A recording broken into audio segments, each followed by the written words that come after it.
Scroll number 7. I am already free.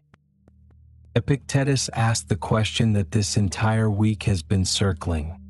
Who is actually free? Not who claims to be. Not who has been declared free by law or circumstance or the approval of powerful men. Who actually lives without restraint, without the internal tyrant that governs from the inside, that demands and threatens and withholds sleep until the demand is met. His answer was not what anyone expected. The senator in his fine toga lamented when not invited to dine. Caesar's friend dared not speak freely at Caesar's table.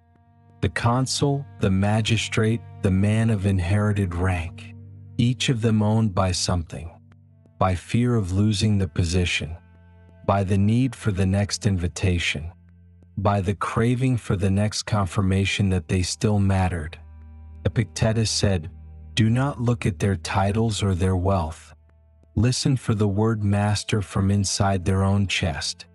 If you hear it from a man in a palace or a man in chains, you are hearing a slave. The chains that matter are not made of iron. They are made of wanting, and they are self-applied.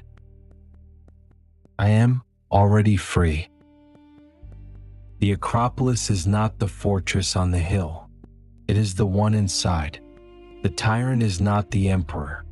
It is the desire that can be threatened, the fear that can be triggered, the craving that hands authority to whatever can satisfy or withhold it. Epictetus said, "How is the Acropolis demolished? Not by the sword, not by fire, by opinion, by the decision, made once held steady, that the things the tyrant controls were never the things that mattered." This is what I have been learning this week. Not a philosophy, a practice, a daily return to the same question: what do I actually need in order to be free right now? And the answer, arrived at 7 times now from 7 different angles, is always the same. Nothing that is not already mine. Nothing that depends on another. Nothing that can be given or withheld by circumstance. Diogenes carried everything loosely.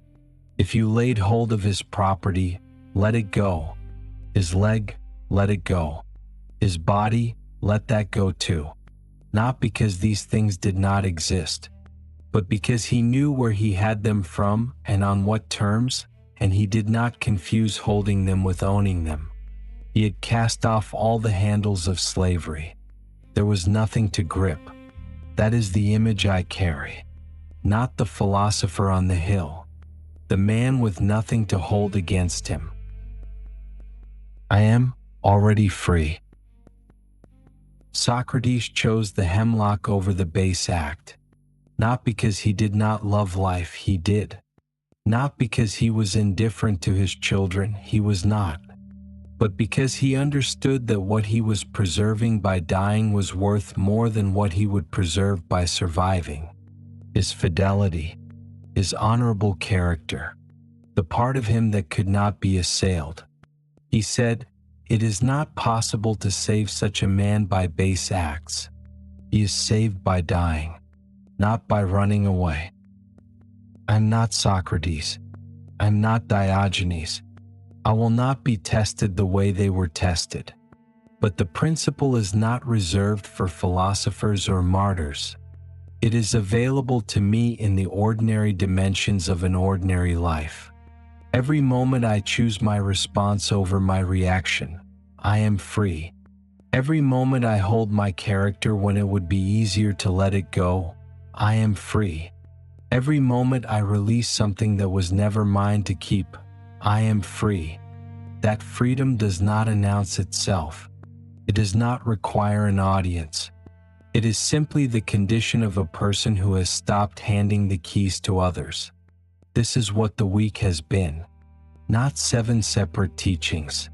One teaching approached from 7 directions, until the truth of it cannot be unseen. The will is mine. The character is mine. The attention is mine. The response is mine. Everything else is borrowed, gratefully received, held loosely, returned without bitterness when the time comes. I did not arrive at this easily. None of the scrolls this week were comfortable. The dichotomy cut. The growth measure was demanding. The obstacle asked something of me. The character test was real. The fear dissolved slowly. The attention required choosing again and again. And now this, the summary, the close, the thing all six have been approaching. I am already free. Not because everything is resolved, because freedom was never in the resolution. I am already free.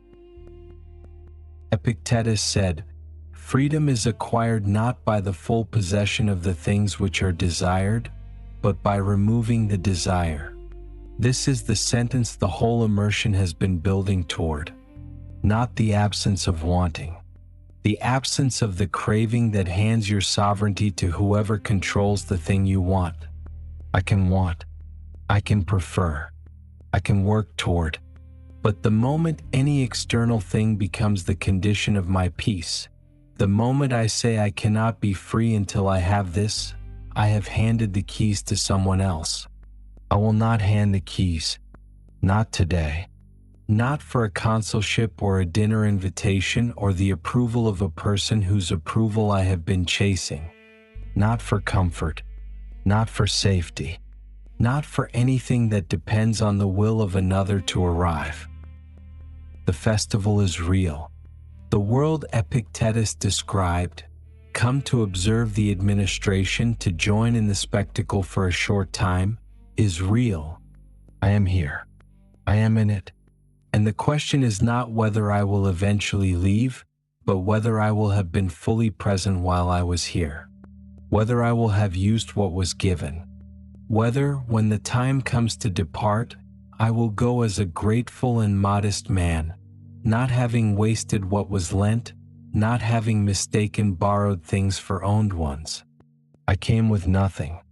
I carry nothing that is finally mine except the part that chose, that attended, that refused to be sold, that found the obstacle useful, that released what could not be held. That part is free. It has always been free. No title granted it and no misfortune can remove it. Not after. Not when it gets easier. I am already free. I am already free.